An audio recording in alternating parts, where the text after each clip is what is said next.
Kamusta? With my tata. Magandang umaga, maayong buntag sa tanan. See? Maayong buntag. So today's video guys ay ipapakita ko po sa inyo ang aking bike at ang kang Sylvester bike trailer. Here we go guys. Ito po yung bike ko. Last year ko po itong binili na bike and sa makikita nyo po sa likod ay mayroon pong bike trailer. So papalitan ko po ng tube yung bike ko. Yung nasa likod ay parang flat po at maybe nasagasaan po ako ng glass or thorns. Marami kasi ditong mga thorn or spike dito sa grass. Palitan ko po ng tube yung bike and mag-ride po tayo. Ang bike na ito ay iniwan ko po sa kaibigan ko na si Lourdes. So yes, nung bumalik kami dito sa Queensland ay back to ride na naman po tayo. So anyway guys, excited na po si Sylvester na mag-ride po kami ulit.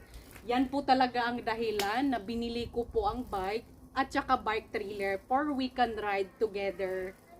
Huh? Are you ready now? Yes, darling. I have to fix first the tire, okay?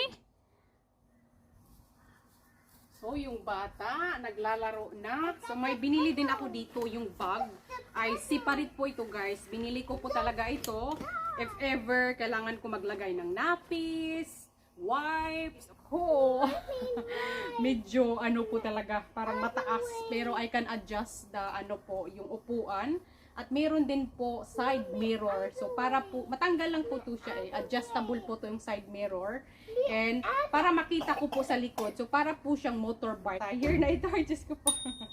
So, ito po ang ginagawa ko. Pag nagsha-shopping kami ni Sylvester sa town, ay nagra-ride po kami together. Dahil wala pa akong car license. Excuse me, darling, baka mahulog to. No! My bike! My bike!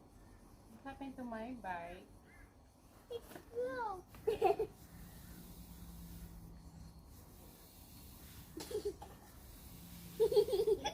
Tawang-tawa ka.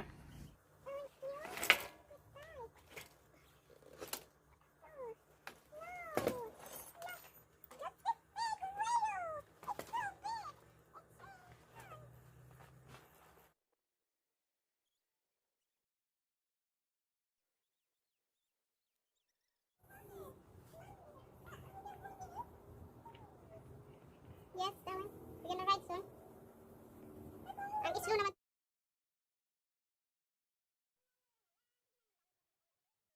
Ang islo naman tumatanggal yung... Look, this wheel and tire. Yeah. It's big. It is big.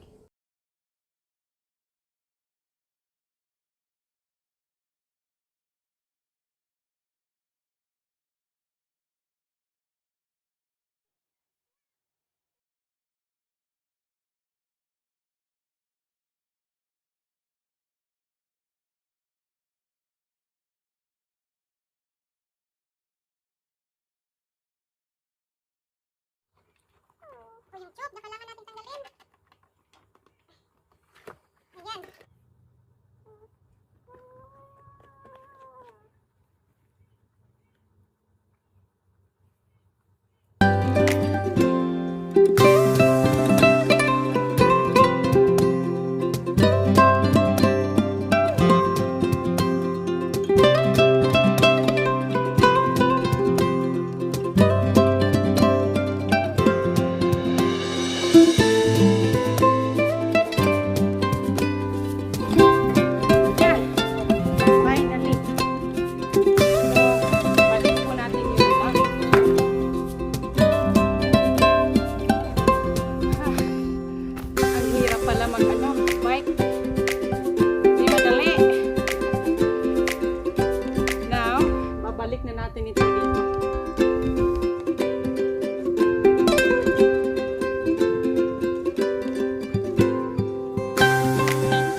Yung nasa likod, nakikita ko po siya sa side mirror.